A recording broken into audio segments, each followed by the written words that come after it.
네, 안녕하세요. 예, 빠숑의 세상 답사기 청취자 여러분, 예, 오랜만입니다. 오늘도 빠숑이 만난 사람들 정말 모시기 힘든 분을 모셨고요. 이분은 제가 TV에서 매일 보고요. 또 칼럼도 매일 보고 있고 내주신 책들도 제가 다 읽었습니다. 굉장히 진짜 제가 제일 부러워하는 인사이트를 갖고 계세요. 그러니까 저는 이제 뭐 개별 입지, 개별 상품 이렇게 좀 개별 분석들을 많이 하는데 이분은 이제 거시에 대한 경제를 정말 완벽하게 잘 분석해 주시고요. 저는 이제 미래학자라고 하잖아요. 그런 분들이 정말 굉장히 개인적으로 좀 어떻게 보면 그 능력이 탐나고 부럽습니다. 제가 대학교 때 엘빈 토플러라고 하는 이제 미래학자가 계셨는데 역시 이런 책들을 어떻게 쓰나 굉장히 궁금했었고 그때는 이제 한국에서는 그런 분들이 없으셨는데 아마 이제 한국에서 엘빈 토플러에 좀 버금가는 예, 그런 위상을 갖고 계신 분이라고 생각을 합니다. 오늘 모신 분은요, 예, 한상춘 한국경제신문 최장수 논설위원이시고요.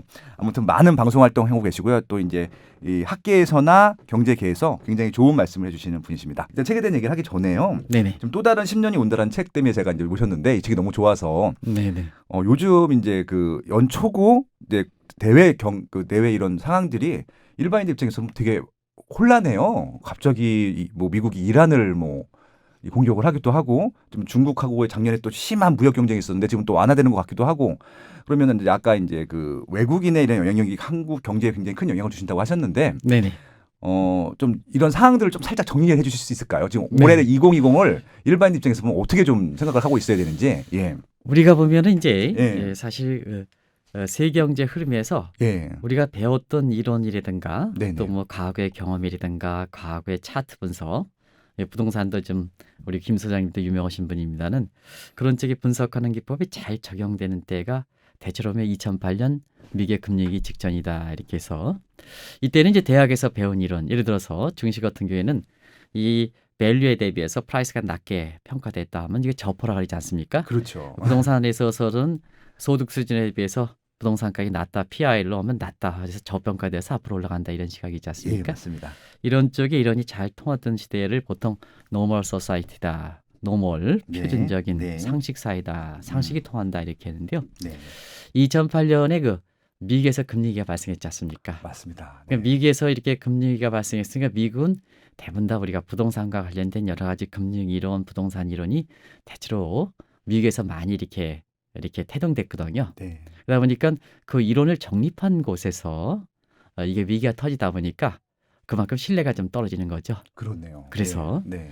사실 그 다른 측면도 요인이 있습니다는 그런 측면에서 우리 사회과학에서는 주가 됐던 곳에서 위기가 터지니까 사실 종전의 이론들이 좀 잘 통하지 않는다. 그래서 이걸 뉴노멀 소사이티다 이렇게 이제 부릅니다. 네. 네. 그래서 뉴노멀 소사이티에서 지금 2008년서부터 2000 이렇게 20년 직전까지 2019년을 보통 2019년까지. 그렇게 예. 올랐다 이렇게 됐습니다. 네. 근데 지금은 2020년대에 이게 접어들면서 지금 김 소장님도 부동산에 관해서 예측하고 최근에 화제가 되는 책도 굉장히 베스트셀러가 되고 있습니다는 미래 예측하기가 상당히 어렵지 않습니까? 그렇죠. 예. 그래서 이론도 통하지 않고 그다음에 차트 분석도 통하지 않고 경험도 통하지 않고 또 미래 예측까지 어렵다 해서 네. 지금은 New Abnormal Society 이렇게 표현을 쓰는데요. 네. 그러다 보니까 올해 연초서부터 음. 미국과 이라크의 문제, 그다음에 미중 간의 그 무역 합의안 문제, 또 우크라이나 사태 문제 이런 게 많이 터지거든요. 네. 그러면 종전의 이런 관점에서는 올해 그 세계 경제가 둔화된다. 그다음에 이런 리스크가 터지면 주가는 안 올라가지 않겠느냐. 이렇게 이제 보통 이렇게 되지 않습니까? 저희가 근데 배운 대로라면 그렇습니다. 근데 네. 이제 작년에도 이런 사태가 많이 터졌는데도 불구하고 세계 증시가 올라가고 네. 그다음에 올해 들어서도 사실 미국과 이라크에 대해서 일부 사람들은 이란 사태에 대해서 예. 금 사라. 네. 왜냐면 달러 사라 이렇게 하는데도 예. 주식이 더 올라간단 말이에요. 오늘도 보니까 사상 최고가 계속 찍고 그렇습니다. 있더라고요. 야. 그래서 예. 우리가 보면 특히 부동산은 예. 이렇게 그 나름대로 그렇게 저도 얘기하는 시각이 있습니다는 이렇게 이제 네. 저보다 훌륭하신 분 앞에서 부동산 아유, 얘기는 지금 빼고요. 부동산 얘기 하셨습니다. 네, 주가 네. 같은 경우에도 네. 이렇게 연초에 미국과 이란과의 사태에도 불구하고 주가가 예. 올라가는 것은 네. 바로 종전의 이론이 통하지 않는 이런 새로운 사회가 전개됐기 때문에 그런 쪽으로 이렇게 해석하시면 된다 이렇게 됐습니다. 예. 그런 것이 이제 New Abnormal Society의 전형적 모습이 예. 올해 연초에 예. 이렇게 그 미국과 이란 간의 그 사태에도 불구하고 주가가 올라가는 이런 국면으로 나타난 것이 아닌가 생각합니다. 그러면 이제 뭐 좀 저희는 어떻게 봐야 돼요? 네. 지금 경제를. 지금의 경제는 음. 사실은 시청자분께서 이렇게 네. 두 가지 사항이 있을 겁니다. 네. 일부에서는 뭐 금융위기 이후에 세계 경제가 10년 장기화가 된다. 음. 그다음에 네. 사실 일부에서는 또 다른 측면에서는 2차 세계는 직전과 이렇게 비슷하다. 이렇게 이제 얘기를 해서 자, 도대체 어떤 쪽이 맞겠느냐 헷갈린다. 이렇게 이제 얘기를 하는데요. 네. 부동산의 경우도 현 정부가 음. 강력한 강남의 그 부동산 이렇게 대책을 추진함에 따라 진짜 김선현한테 여쭙게 보겠습니다. 지금 현 정부의 부동산 대책 굉장히 강도 있지 않습니까? 예. 굉장히 강도인데도 불구하고 예. 나름대로 이렇게 보는 시각들이 상당히 좀 다른 것 같아요. 네. 그리고 뭐 이번을 기해서 본격적으로 조정금액이다. 음. 앞으로 이건과 관계없이 올라간다. 네. 그런데요. 개인적으로 김 소장님의 견해를 좀 여쭙고 싶은데요. 어떻습니까? 그때에 대해서. 어떻게 사회자하고 어떻게 응대자가 바뀌었네요. 일단 오늘 저기 이제 한 의원님 말씀 많이 들어야 되니까 제 네. 의견만 얼른 말씀드리고 바로 네네, 진행할게요. 맞습니다. 저는 전망을 하지 않아요. 특히 전망을? 전체 네. 평균은 전망하지 않고요. 전체 평균은 부동산에서는 아무 의미가 없거든요. 네네네. 2019년도에 서울만 일단 정부도 서울이 제일 관심이 제일 많고 일반인도 서울이 제일 많아서 서울만 이렇게 놓고 보면은 3.27% 상승했거든요. 생각보다 이 상승한 비율은 낮아요. 요란한데도 불구하고 네. 상승폭이 적네요. 근데 이제 저희가 주로 관심 갖는 강남권에 있는 아파트들 신규 3년차 미만 아파트들 보면요. 네네. 84제곱미터 34평형이 10억씩 올랐어요. 그럼 그건 거의 한 30%, 40%, 50% 이상 오른 거거든요. 네네. 그럼 이걸 어떻게 봐야 되냐? 오르는 것만 오르고 오르지 않는 것들은 안 오르는 것들이거든요. 결국은 3.27%는 아무 의미가 없는 수치고요. 3.27% 오른 아파트는 없어요, 세상에. 네네. 마이너스도 있고 제로도 있고 100% 오른 것도 있잖아요. 결국은 네네. 개별 입지, 개별 상품으로 봐야 되는데 이게 지금 부동산에서는 솔직히 전체에 이게 의미가 없거든요. 특히 또 지금은 신규 아파트 수요가 점점 증가를 해요. 네네. 인구가 감소해도 세대 수가 감소해도 신규 아파트 수요 감소 증가를 하는데 나머지들은 쏘쏘나 그러니까 좀 유지나 감소라고 있거든요. 그래서 이제 그런 것들을 좀 철저하게 분리해서 봐야 되는데 이게 부동산을 전망하는 게 의미가 없는 게 지금 정부에서는 계속 그 평균 가지고 규제 정책을 내놓다 보니까 맞지를 않는 거예요. 그러니까 이게 네네. 투기층, 투자 수요층들을 제거하고 압박을 하는데 지금 그 비싼 새 아파트를 사는 사람들은 투기층도 아니고 투자층도 아니거든요. 그냥 내 집 마련하는 사람들이거든요. 네. 규제에 안 걸리는 사람들. 그런 사람들은 지금 줄을 서 있는데 매물은 적고 그러니까 가격이 올라갈 수밖에 없는 거죠. 규제랑 아무리 해도 상관없고 좀. 근데 그런 시장이 있는 것들이고 규제라면 바로 위축되는 시장들이 있는데 그런 것들은 좀 규제 때문에 더 빠지고 있고요. 좀 그런 네네. 상황입니다 지금. 아주 그 일목요연에 잘 정리해 주신 것 같습니다. 이건 새로운 환경이니까. 예. 근데 마찬가지로 음. 지금 자산 시장, 특히 주식시장 같은 경우에도 이 주가가 경제 실상이 반영된다는 측면에서 보면 네. 지금 말씀대로 그걸 제가 차별하다는 표현을 이렇게 쓰겠습니다는 지금 세계 경기가 올라간다. 하지만 다른 한편에서 불안하다. 이런 측면을 동시에 그것도 세계적 석학들이 얘기 나오는 것은 지금의 그 금융위기의 세계 경제 상황에 있어서 보면 경기 사이클 상으로 보면 10년 동안 장기화가 되겠지만 일단 성장률이 예전에 그 성장이 고성장 시대보다 절반 정도가 성장률이 낮습니다. 성장률이 좀 예. 둔화됐다. 낮다. 성장률이 이제 낮다. 낮다. 예. 낮으니까 자 성장률이 낮으니까 조금만 성장이 떨어지더라도 바로 네. 경기가 불안한 거죠. 그렇죠, 그렇죠. 그렇죠. 예. 그런 특징이 이제 하나 있고요. 네. 두 번째는 자 지금의 이제 금융위기에 이렇게 경기 회복이 주로 이제 기업의 뭐 설비 투자라든가 뭔가에서 지속 가능한 잠재 성장 수준이 확충해서 경기가 회복된 게 아니라 네. 주로 이제 금리도 낮추고 네. 부동산도 마찬가지겠습니다. 돈을 풀어서 네. 그러다 보면 사실 주식이라든가 부동산가에 올라서 자산 가격이 올라가면 아무래도 임금에서 100만 원 벌 때와 부동산과 주식에서 100만 원 벌 때는 아무래도 이제 자산 소득이 좀 불로소득 성격을 좀 띠고 있거든요. 그렇죠. 그래서 예. 부동산에서 100만 원 벌고 그다음에 주식에서 100만 원 버는 임금 소득에서 100만 원 벌 때보다 이렇게 사실 그 백화점에 가거나 술집에 가거나 그런 쪽이 소지가 많거든요. 그렇겠죠. 그러다 예. 보니까 이제 그렇게 되면 소비가 이렇게 증가하게 되고 네. 소비가 증가하면 경기 회복되는 측면이 있기 때문에 네. 그런 측면에서 경기 회복되기 때문에 네. 이렇게 탄탄한 이렇게 잠재 성장 기반이 이렇게 돼서 올라간 건 아니거든요. 그렇죠. 그러다 보니까 네. 자 돈이 풀고 금리가 낮을 때는 올라갑니다는 예를 들어서 중앙은행 입장에서 금리를 좀 올린다, 돈을 환수한다 하면 자 이렇게 자산 가격이 올라갔던 부분에 대해서 이렇게 불안해지니까 곧바로 곧바로 경기가 좀 둔화되지 않느냐 하는 이런 시각이 나오거든요. 네네. 그래서 지금의 그 두 가지 측면적인 측면에서 보면 어떨 때는 뭐 증시가 올라갈 때는 경기가 좀 세계 경기가 호황 국면이 장기간 끝이 없이 일 거로 보다가 네. 조금만 떨어지면 불안한 국면이 된다 이렇게 됐습니다. 네. 그런 것이 지금의 국면이 아닌가 생각합니다. 그래서 네네. 가장 중요한 것은 역시 돈이 환수되거나 금리가 올라가지 않으면 네. 이와 같은 리스크 사항을 이렇게 극복해서 자산 시장이 좋은 쪽으로 이렇게 간다 이렇게 보겠습니다. 네.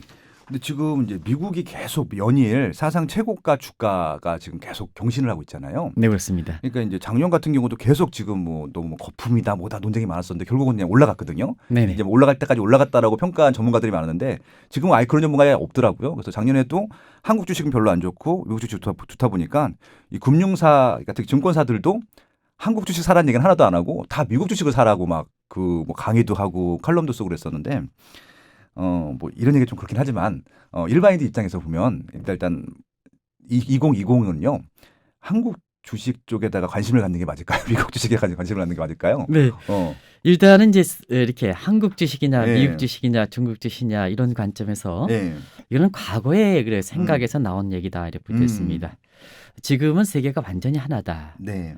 지금은 쉽게 아마존이라든가 하는 걸 통해서 미국에서 물건을 신청하면 이틀이나 3일 만에 도착하는 시대입니다. 그렇죠. 그렇기 때문에 지리적으로 국경이 세계가 230씩으로 구성되어 있다 하더라도 과거에서 보면 이렇게 한국 주식과 미국 주식을 이렇게 서로 구별해서 봤습니다는 지금은 경제가 레벨 플레이닝 필드 하나의 운동장처럼 돼 있기 때문에 참 세계를 하나의 국가로 보셔야 된다 이렇게 보겠습니다. 그래서 우리 그 김 소장님이나 아니면 시청자분이 이렇게 주식 투자할 때는 네. 한국과 미국 주식을 구별하지 마라. 아, 같은 한 바구니에 네네. 자 삼성전자도 한국 주식이고 네. 그다음에 애플도 한국 주식이다.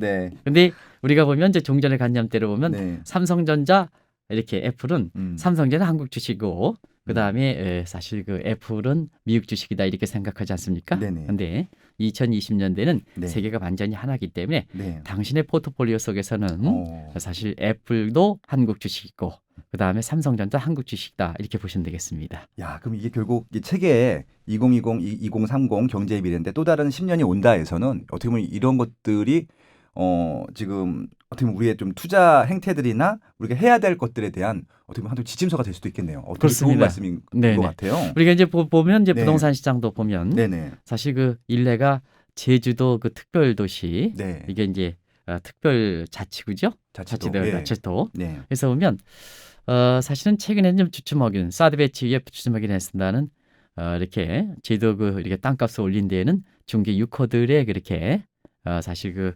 영향력이 높지 않습니까? 네네. 최근에 이렇게 부동산 전문가 앞에서 제가 죄송합니다는 아닙니다. 강언니의 그 이렇게 부산에서 이렇게 보더라도 사실상 그쪽 지역의 그 이렇게 집값을 올리는 데는 일본의 와다나베 부진들의 실수요적인 측면에서도 많은 영향을 발휘하고 있거든요. 네. 그래서 최근에 제가 아주 재미있는 그리고 또 우리 김 사장님의 의견을 좀 여쭙겠습니다. 예. 그러니까 이제 강남 지역이라든가 서울 지역도 네. 사실 내 주변에 외국인들이 사시는 분들이 상당히 많거든요. 네.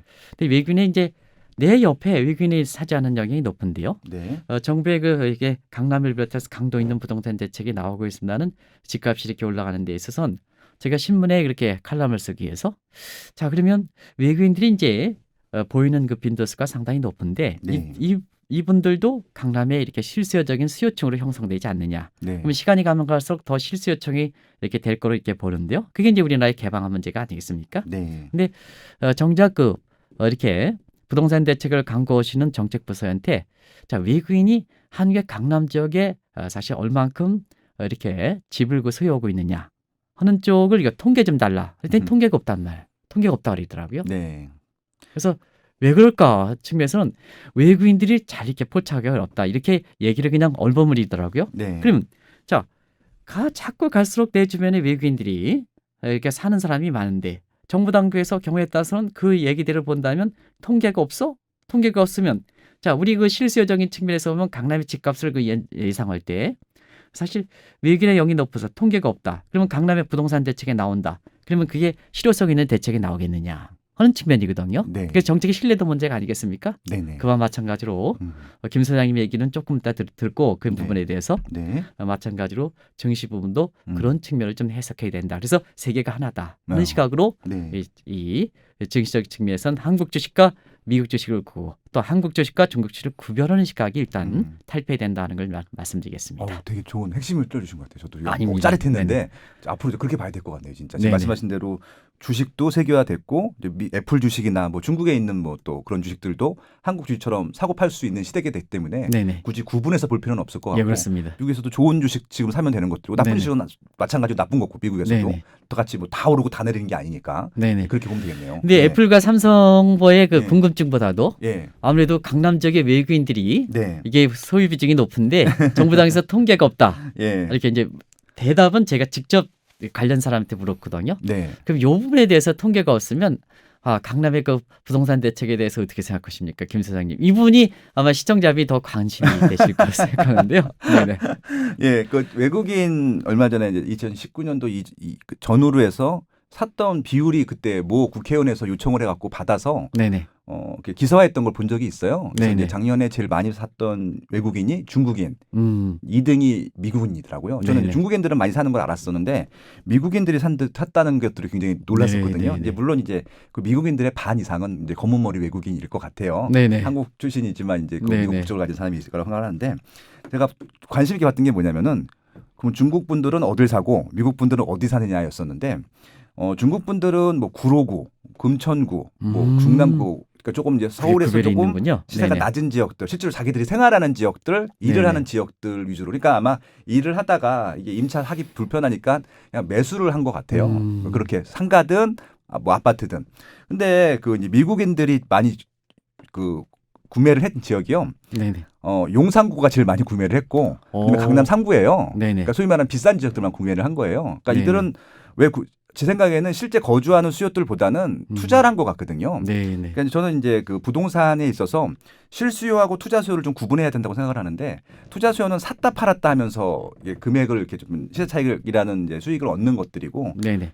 실수요에는 물론 이제 실제 거주하는 수요도 있지만 그냥 장기간 소유하는 수요도 전 실수요라고 보거든요. 왜냐하면은 이게 샀다 팔았다를 안 하거든요. 네네. 대표적인 아파트가 이제 강남에 있는 압구정 현대 아파트예요. 대부분 원주민들이 대부분 갖고 있어요. 네네. 간혹 가다가 매물이 나오면은 이제 여기서 거래가 되긴 하는데 그들은 지금 거기 살지 않는다 하더라도 갖고 있어요. 네네. 그냥 에셋을 파킹해 놓은 거죠 어떻게 보면. 네네. 예, 그러니까 지금 미국인들도 그런 개념인 것 같아요. 당장 시세 차익을 보기보다는 용산이라든지 용산은 지금 솔직히 새 아파트가 하나도 없거든요. 근데 사놓는다고 보면은 하는 것들을 보면은 그냥 이것들이 나중에 재건축이든 리모델링이든 재개발이든 할 때까지 그냥 가꾸겠다는 느낌인 거예요. 네네. 결국은 이제 그런 것들이죠. 결국은 그러니까 미국인들은 철저하게 장기간 투자 개념으로 이 집들을 사고 있는 것들이고 중국인들은 실제 자기들이 이용하기 위해서 사는 것들을 갖거든요. 그래서 이제 그런 비중들을 아마 좀 저도 말씀대로 늘어날 텐데 한국은 지금 한국인들이 자꾸 규제를 해놓잖아요. 정부에서 네네. 대출도 막아놓고 대출 때도 못 사고 있는데 지금 중국인들이나 미국 같은 경우는 자기 돈도 많아서 하지만 네네. 자국에서 대출 받아서 사거든요. 네네.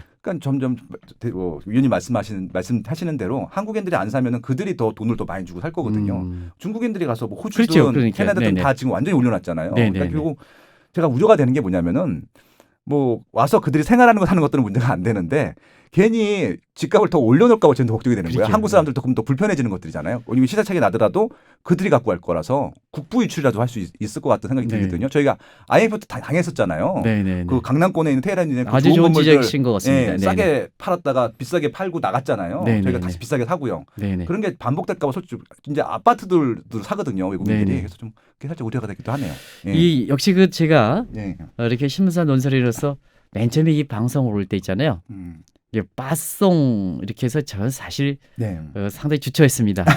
근데 사실 김 소장님 이렇게 비꾼 것을 굉장히 시청자 여러분한테 제가 예. 어디 가서 이렇게 누구한테 아보는 사람은 아닌데요. 역시 네.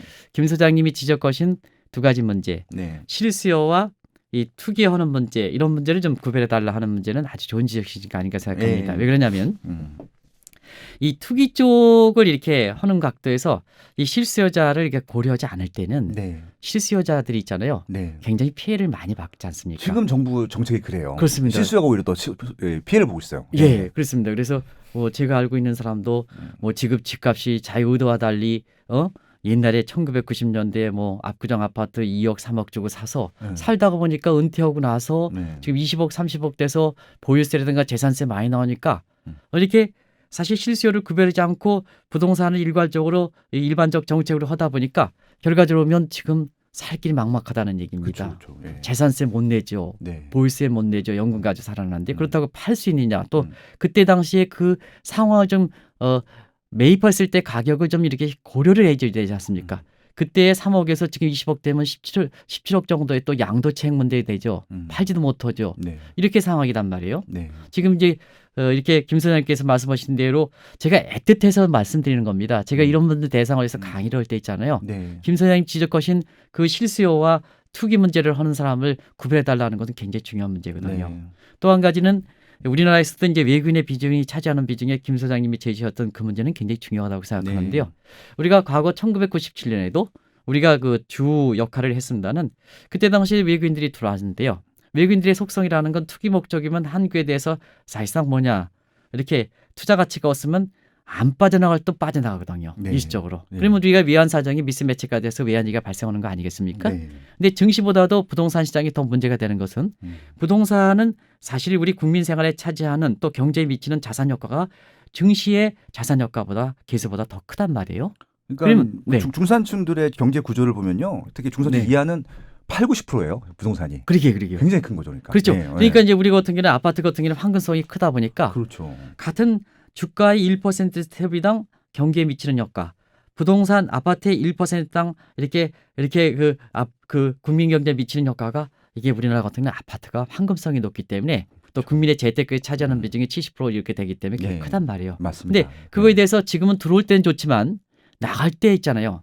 나갈 때는 사실 그 외환위기보다 더 큰 충격을 줄 수 있는 부분이거든요. 그렇죠. 그 부분은 아주 그 중요한 지적을 하신 게 아닌가 생각합니다. 그러니까 뭐 네. 빌딩 같은 경우야 뭐 샀다 팔았다 해도 그냥 우리가 이제 그 기업 차원에서 좀 손해 본다고 하는데 이제 아파트를 샀다 팔았다 해서 저희가 네. 손해 보게 되면은 그건 진짜 치명타인 거잖아요. 그렇습니다. 그렇습니다. 네, 네. 그래서 그런 부분에 대해서 음. 지금 이렇게 소장님이 제시했기 때문에 네. 적어도 외환위기에 이렇게 오랫동안 그 간연의 입장에서 보면 네. 아주 중요한 지적이고 네. 지금은 증시보다도 그 부동산 부분에 외국인이 차지하는 비중 네. 또 이런 통계 그리고 한꺼번에 빠져나왔을 때는 사실 거기에 대해서 우리가 선제적인 대책 문제 이런 것도 좀 네. 김 소장님 말씀을 드셔서 정책 당국 입장에서는 좀 미리미리 준비할 필요가 있는 것이 아닌가 생각합니다. 제 방송은 아니고 제가 네네. 본의 아니게 좀 아닙니다. 같이 말씀- 이렇게 하는 게 또 그 분야가 또 이제 네. 시청자 여러분이 많이 관심을 가지실 것으로 생각하기 때문에 네네. 제가 좀 또 실수요자인 제 입장에서도 우리 네. 유명하신 김 소장님 모시고 한번 여쭤봤습니다. 네. 네네. 알겠습니다.